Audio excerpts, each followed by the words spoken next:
जय हिंद। नमस्कार साथियों, आप सभी लोगों का फिर से स्वागत है आज की इस नए क्लास में। साथियों, आज की इस क्लास में हम सभी लोग जो है पढ़ने वाले हैं रेलवे ग्रुप डी के एग्जाम के लिए मोस्ट इम्पोर्टेंट प्रीवियस ईयर के क्वेश्चन को, जो कि साथियों रेलवे ग्रुप डी के एग्जाम के लिए जो है ये सभी क्वेश्चन साथियों काफ़ी इम्पोर्टेंट है। तो आप सभी लोग इस क्लास को बिल्कुल अच्छी तरीके से लास्ट तक देखिएगा और इस क्लास में दिए जाने वाले इन सभी क्वेश्चन को आप अच्छे से जरूर याद कर लीजिएगा, जिससे कि आप जो है अपने एग्जाम में सभी क्वेश्चन को आसानी तरीके से बना पाएंगे। तो चलिए साथियों क्लास को स्टार्ट करते हैं। उनसे पहले यदि आप इस चैनल पे पहली बार जुड़े हैं तो साथियों आप जो है इस चैनल को सब्सक्राइब कर लीजिए और सब्सक्राइब करके आप ऑल नोटिफिकेशन को भी ऑल पे दबा के जुड़ जाइए, जिससे कि जब भी कोई नई क्लास हो सबसे पहले क्लास का नोटिफिकेशन आपके पास पहुंच सके। तो आप इस चैनल को सब्सक्राइब कर लीजिएगा, साथ ही साथ आप जो है इस क्लास को भी साथियों लाइक जरूर कर लीजिएगा। तो चलिए क्लास को स्टार्ट करते हैं। और साथियों आपको किसी भी क्वेश्चन का आंसर पहले से पता होगा तो आप कमेंट सेक्शन में साथियों आंसर जरूर लगाइएगा। और देखिए साथियों यहाँ पे क्वेश्चन क्या दिया गया है। क्वेश्चन दिया गया है कि किस सदन के बहुमत साथियों प्रस्ताव पास होने पर मंत्री परिषद को साथियों त्याग पत्र देना पड़ता है। बताइए साथियों, ये सभी क्वेश्चन जो है साथियों काफी इंपॉर्टेंट और सिलेक्टेड क्वेश्चन है, जो कि आपके एग्जाम में साथियों 100% जो है ना ये सभी प्रश्न साथियों पूछे जाएंगे। तो आप अच्छे से इन सभी प्रश्न को याद कर लीजिएगा। और बताइए साथियों कि किस सदन के बहुमत प्रस्ताव पास होने पर मंत्री परिषद जो है साथियों को त्याग पत्र देना पड़ता है। तो याद रखिएगा साथियों, लोकसभा के ऑप्शन ए यहाँ पे आप लोग का सही जवाब हो जाएंगे, लोकसभा के हो जाएंगे। अगला प्रश्न देखिएगा साथियों, क्वेश्चन है निम्नलिखित में से किस समिति के आधार पर भारतीय संविधान में साथियों मूल कर्तव्य शामिल किया गया है। बताइए साथियों, तो निम्नलिखित में से किस समिति के आधार पर भारतीय संविधान में मूल कर्तव्य साथियों शामिल किए गए हैं। तो याद रख लीजिएगा साथियों, ये किए गए हैं आपके स्वर्ण सिंह समिति की सिफारिश पर। ऑप्शन यहाँ पे आपका सी सही जवाब है साथियों, याद रखिएगा। चलिए अगला क्वेश्चन देखिएगा कि संविधान के अंतर्गत उच्चतम न्यायालय से विधि के प्रश्न पर साथियों सलाह लेने का अधिकार किसको है। बताइएगा साथियों कि संविधान के अंतर्गत उच्चतम न्यायालय से विधि के प्रश्न पर सलाह लेने का अधिकार किसको है।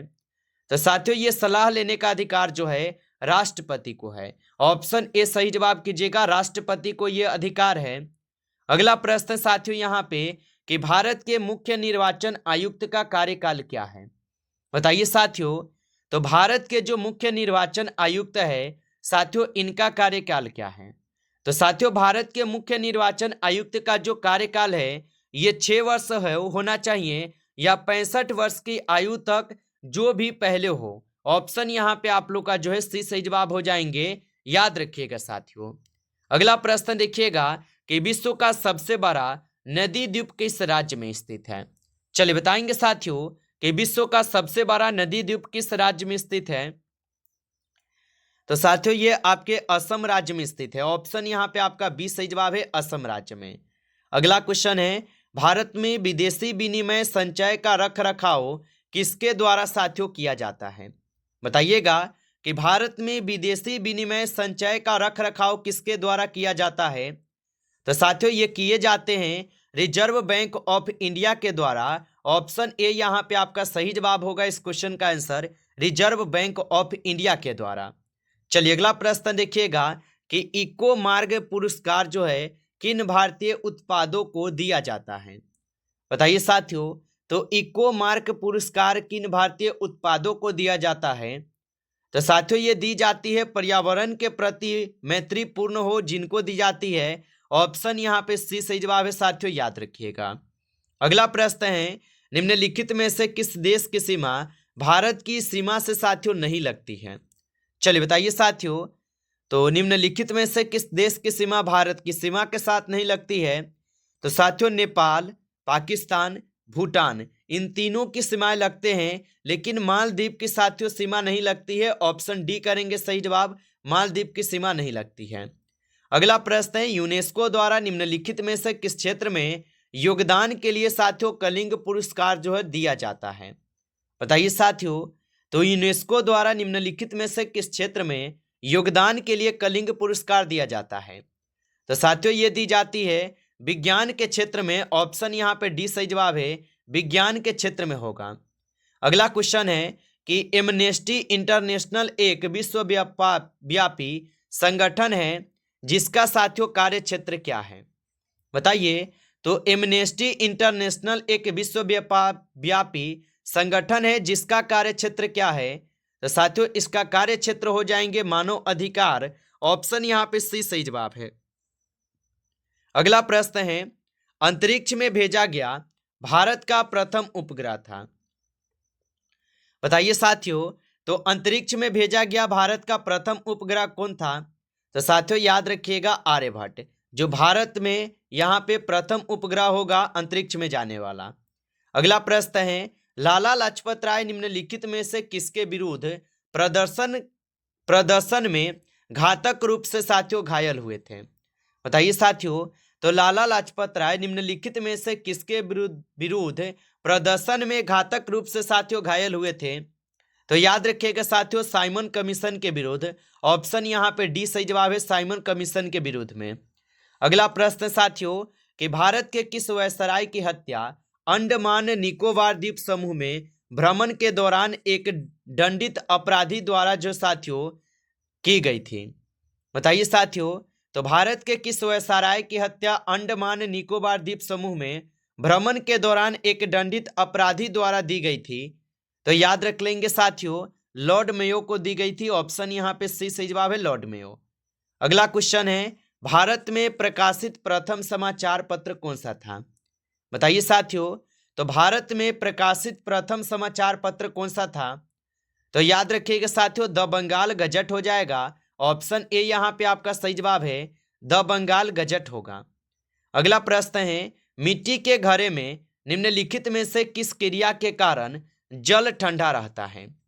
बताइए साथियों, तो मिट्टी के घड़े में निम्नलिखित में से किस क्रिया के कारण जल ठंडा रहता है? तो याद रखेंगे साथियों ये हो जाएंगे वाष्पीकरण के कारण। ऑप्शन यहाँ पे बी सही जवाब है, वाष्पीकरण के कारण। अगला प्रश्न है निम्नलिखित में से साथियों यहाँ पे कौन सा विकल्प गलत दिया गया है? चलिए बताइए साथियों, तो चंपारण सत्याग्रह कब होता है? 1917 में होता है, सही है। अहमदाबाद मिल सत्याग्रह भी आपको पता होगा 1918 में हुआ था, और असहयोग आंदोलन 1920 में हुआ था। यानी कि ऑप्शन डी जो है आपका यहाँ पे गलत दिया गया है। बारदोली सत्याग्रह 1930 में नहीं होता है साथियों। ऑप्शन डी आप लोग का सही जवाब है इस क्वेश्चन का आंसर। अगला प्रश्न यहाँ पे है डीएनए के द्विकुंडलित प्रारूप को पहली बार किसने साथियों प्रस्तावित किया था? चलिए बताएंगे साथियों, तो डीएनए के द्विकुंडलित प्रारूप को पहली बार किसने प्रस्तावित किया था? तो साथियों पहली बार किए थे वाटसन तथा क्रिक ने। ऑप्शन ए यहाँ पे आपका सही जवाब है, वाटसन तथा क्रिक किए थे। अगला प्रश्न है डेंगू बुखार में मानव शरीर में निम्नलिखित में से किसकी जो है साथियों कमी हो जाती है? बताइए। और साथियों आप लाइक नहीं किए होंगे इस क्लास को, तो आप इस क्लास को जो है ना एक बार ज्यादा से ज्यादा साथियों आप लाइक कर लीजिएगा। नए होंगे चैनल पे तो आप इस चैनल को भी सब्सक्राइब करके ऑल नोटिफिकेशन को ऑल पे दबा के जुड़ जाइए, जिससे कि जब भी कोई नई क्लास हो सबसे पहले क्लास का नोटिफिकेशन आपके पास जो है साथियों पहुंच सके। तो आप इस चैनल को भी सब्सक्राइब जरूर कर लीजिएगा। और बताएंगे साथियों यहाँ पे कि डेंगू बुखार में मानव शरीर में निम्नलिखित में से किसकी जो है साथियों कमी हो जाती है? तो याद रखेंगे साथियों प्लेटनेस की कमी हो जाती है। ऑप्शन ए सही जवाब है, प्लेटनेस की। अगला प्रश्न है कि कंप्यूटर का सबसे महत्वपूर्ण भाग है। बताइए साथियों, तो कंप्यूटर का सबसे महत्वपूर्ण भाग कौन सा है? तो याद रखिएगा साथियों सीपीयू जो है ये कंप्यूटर का सबसे महत्वपूर्ण भाग है। ऑप्शन ए सही जवाब है यहाँ पे। अगला प्रश्न है कि जब बर्फ पिघलती है तब क्या होता है? बताइए साथियों, तो जब बर्फ पिघलती है तब क्या होता है साथियों?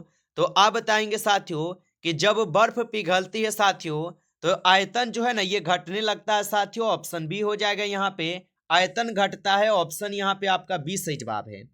अगला प्रश्न साथियों कि निम्नलिखित में से कौन सा यहाँ पे विकल्प गलत दिया गया है? चलिए बताइए साथियों, तो निम्नलिखित में से कौन सा विकल्प गलत है यहाँ पे बताइए। तो यहाँ पे साथियों आप लोग का जो है ना अर्जेंटीना प्रेयरी में नहीं है, ऑप्शन यहाँ पे डी सही जवाब है, याद रखेंगे। अगला प्रश्न साथियों यहाँ पे आपका कि पर्णहरित में निम्नलिखित में से कौन सा तत्व साथियों पाया जाता है। चलिए बताएंगे साथियों। तो पर्णहरित में निम्नलिखित में से कौन सा तत्व पाया जाता है, तो याद रखेंगे साथियों पर्णहरित में यहाँ पे साथियों पाई जाती है मैग्नीशियम। ऑप्शन सी सही जवाब है, मैग्नीशियम पाई जाती है। अगला प्रश्न है निम्नलिखित में से नेपाल देश की सबसे ऊंची चोटी कौन सी है। चलिए बताइए साथियों। तो निम्नलिखित में से नेपाल देश की सबसे ऊंची चोटी कौन सी है, तो सबसे ऊंची चोटी साथियों सागरमाथा है। ऑप्शन ए सही जवाब है यहाँ पे आपका सागरमाथा होगा, याद रखिएगा। अगला प्रश्न यहाँ पे कि बुद्ध चरित किसकी रचना है, बताइए साथियों। तो बुद्ध चरित जो है साथियों किसकी रचना है, तो साथियों बुद्ध चरित जो है ये अश्वघोष की रचना है। ऑप्शन बी सही जवाब है, अश्वघोष की रचना। अगला प्रश्न है कि निम्नलिखित में से किस राज्य का नृत्य चेराब है। चलिए बताएंगे साथियों।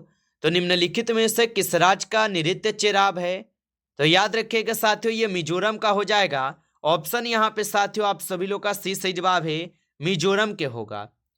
अगला प्रश्न है कि H2O में हाइड्रोजन और ऑक्सीजन के परमाणु भारों का अनुपात क्या होगा, बताइए साथियों।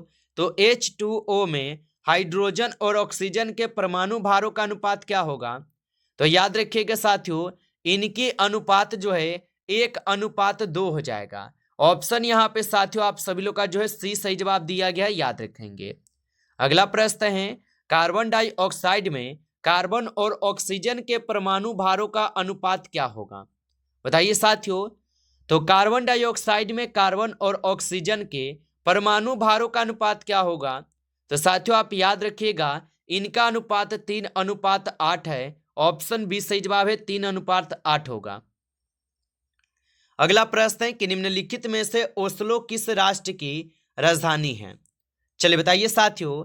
तो निम्नलिखित में से ओस्लो किस राष्ट्र की राजधानी है, तो याद रखेंगे साथियों ये नॉर्वे के हैं। ऑप्शन सी सही जवाब है साथियों, नॉर्वे के हैं।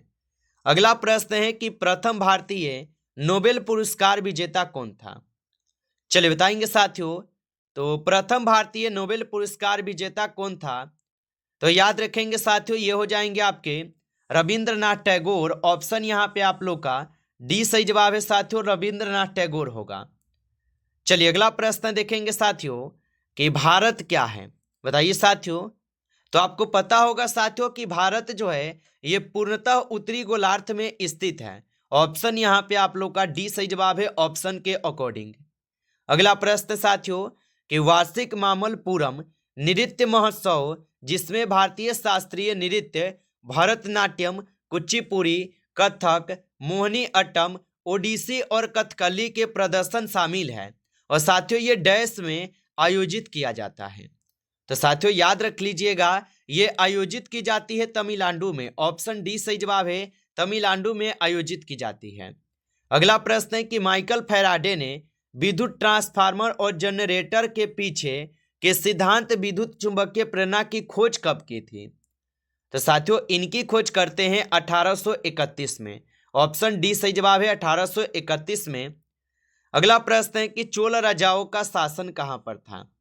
चलिए बताएंगे साथियों कि चोल राजाओं का शासन जो है साथियों कहां पर था, तो याद रखिएगा साथियों चोल राजाओं का जो शासन था साथियों ये शासन हो जाएंगे आपके तमिलनाडु में। ऑप्शन ए सही जवाब है, तमिलनाडु में होगा। अगला प्रश्न है कि कृष्णदेवराय द्वारा रचित आमुक्त मर्यादा जो ये किस भाषा का ग्रंथ है, बताइए साथियों। तो कृष्णदेवराय द्वारा रचित आमुक्त मर्यादा किस भाषा का ग्रंथ है, तो साथियों आप याद रखेंगे ये हो जाएंगे आपके तेलुगु के। ऑप्शन डी सही जवाब है, यहाँ पे तेलुगु भाषा का ग्रंथ होगा। अगला प्रश्न लिंगराज मंदिर साथियों कहाँ स्थित है। चलिए बताइए साथियों कि लिंगराज मंदिर कहाँ स्थित है, तो साथियों लिंगराज मंदिर जो ये भुवनेश्वर में स्थित है। ऑप्शन ए सही जवाब है, भुवनेश्वर में स्थित है। नमस्कार साथियों, इस क्लास में जो है टॉप 35 क्वेश्चन थे जो कि साथियों रेलवे ग्रुप डी के एग्जाम के लिए जो है काफी इंपॉर्टेंट क्वेश्चन थे ये सभी क्वेश्चन। साथियों यदि आपको क्लास अच्छा लगा हो तो साथियों आप इस क्लास को जो है लाइक कर लीजिएगा। नए जुड़े हैं चैनल पे तो आप इस चैनल को भी सब्सक्राइब करके ऑल नोटिफिकेशन को ऑल पे आप दबा के जुड़ जाइए, जिससे कि जब भी कोई नई क्लास हो सबसे पहले क्लास का नोटिफिकेशन आपके पास जो है साथियों पहुंच सके। तो आप इस चैनल को सब्सक्राइब जरूर कर लीजिएगा। चलिए फिर मिलते हैं आपसे नेक्स्ट टॉपिक के साथ नेक्स्ट क्लास में। तब तक के लिए जय हिंद, जय भारत।